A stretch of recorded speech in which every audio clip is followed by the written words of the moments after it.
Bonjour à tous, bienvenue pour cet épisode 4, et oui, déjà de coach 60 jours pour devenir coach et où je vous partage tout mon apprentissage. Aujourd'hui, on va continuer notre analyse de l'anatomie musculaire, on va travailler sur la zone du dos et on terminera rapidement par la hanche pour faire la transition avec le thème de demain. Une nouvelle fois, on retrouve notre beau schéma de cet homme bien musclé, bien proportionné.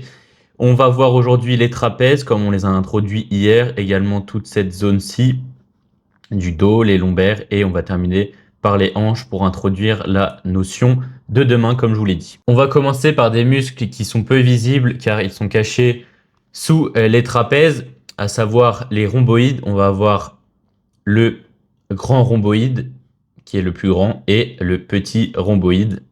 Ma flèche, je ne l'ai pas fait arriver au bon endroit. Vous m'excuserez pour ça. Également, on va avoir l'élévateur de la scapula qui sont tous les trois donc liés à cette fameuse scapula. L'élévateur de scapula, par définition, il va être impliqué. Sa fonction, ça va être d'élever la scapula. Il va également intervenir dans l'inclinaison, la rotation et l'extension de notre tête. Le grand rhomboïde et les petits rhomboïdes, eux, ils ont la même fonction, le rôle d'adducteur que vous commencez à connaître, le fait de rapprocher en opposition à l'abduction qui est le fait d'éloigner. Aussi, ces rhomboïdes vont avoir un rôle de fixateur de cette scapula et également d'élévateur comme l'élévateur de la scapula. Au-dessus de tout ça, on va avoir nos fameux trapèzes qui sont composés de 3 faisceaux. Le faisceau supérieur, lui, qui va être lié pareil à l'inclinaison, la rotation et l'extension de notre tête, également dans l'élévation des épaules, ce mouvement de shrug.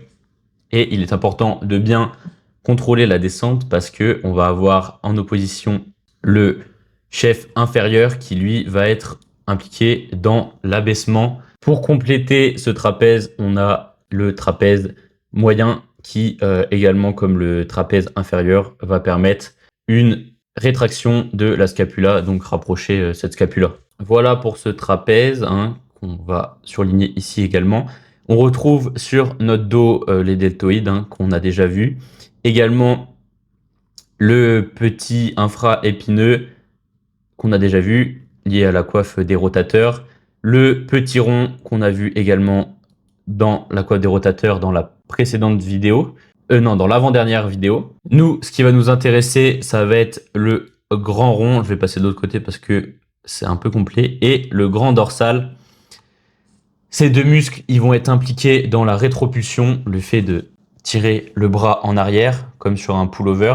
Par exemple, l'adduction, donc avoir le bras proche du corps, ce mouvement-ci, et la rotation médiale, la rotation interne.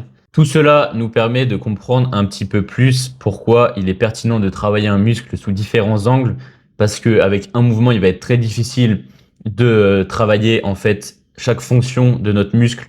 Par exemple, sur un tirage vertical, il faudra avoir une amplitude complète, également pouvoir avoir cette rotation médiale, donc avoir une prise un peu plus comme ceci, un peu plus neutre, pouvoir avoir un bon écartement des bras qui permettent ce mouvement d'adduction.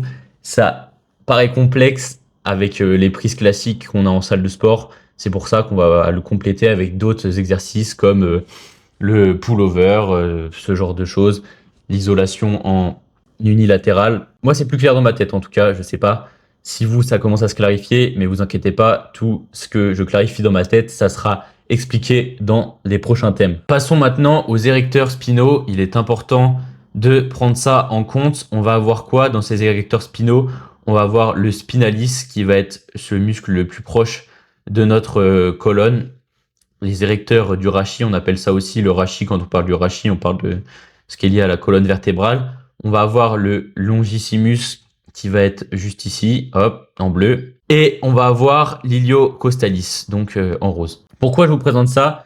Parce qu'il est important de comprendre que nos lombaires, en fait, c'est pas un muscle. Les lombaires, c'est une zone qui est souvent délaissée. Comme je vous l'ai présenté, tous les muscles avant, on va les travailler.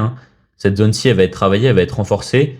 Pourquoi les gens ont souvent mal au bas du dos? C'est parce que, en fait, c'est une zone, les lombaires, qu'on va pas travailler. Pourquoi? Parce que ces muscles que je viens de vous présenter, ils sont extenseurs du tronc, c'est-à-dire le mouvement comme ceci de détendre notre colonne vertébrale vers l'arrière.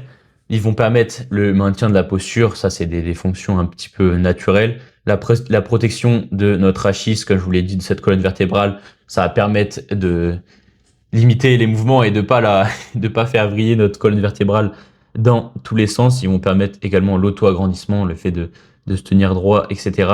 Et ils vont contrôler la flexion et la torsion, ces mouvements-ci. Et donc, l'extension, pour les travailler, ça va être par exemple l'extension, comme je vous l'ai dit, de cette colonne. Et c'est des mouvements qu'on ne fait pas dans la vie de tous les jours. Pour les cibler, il va falloir aller à la salle, faire du Superman comme ceci, ou alors faire des exercices pour les lombaires. En conclusion, sur ces érecteurs spinaux, il est important de comprendre qu'on peut les travailler et que c'est même nécessaire de les travailler pour pouvoir renforcer notamment cette zone des lombaires pour ne pas qu'elle soit sous-développée par rapport aux autres muscles en haut et que cela fasse un point de faiblesse sur notre physique qui peut causer des douleurs notamment. Pour terminer cette vidéo, on va passer rapidement sur ce schéma qui présente les muscles de la hanche. Ce sont des muscles courts qui vont permettre de renforcer notre articulation de la hanche et qui vont être impliqués dans la rotation externe, donc la rotation latérale de notre hanche et de notre fémur. Et demain, on verra les fessiers qui sont de l'autre côté. Et donc, il est important de comprendre que ces muscles sont impliqués dans la stabilité de la hanche, dans ce mouvement du fémur et de la hanche latérale, de rotation latérale, car demain, ça va être assez complexe de pouvoir tout saisir et ça va être intéressant ce qu'on va voir demain. Donc, je vous dis à demain pour le prochain thème qui n'a plus trop de secrets pour vous. Voilà, j'espère que cette vidéo vous a plu. N'hésitez pas, comme chaque jour, je vais vous le répéter parce que je ne sais pas si quelqu'un va peut-être prendre la série en cours. Donc, n'hésitez pas à vous abonner, à liker et surtout à me faire vos retours en commentaire sur ce que vous pensez de mes explications. S'il faut clarifier des choses pour que je puisse revenir dessus dans un prochain thème, je peux incorporer une réponse à une question s'il y en a. Et moi, si j'ai oublié quelque chose, ça me permettra de l'apprendre également, ou si je ne l'ai pas évoqué, ça me permettra de l'évoquer pour vous, pour que vous puissiez avoir toutes les connaissances nécessaires. Allez, prenez soin de vous et à demain.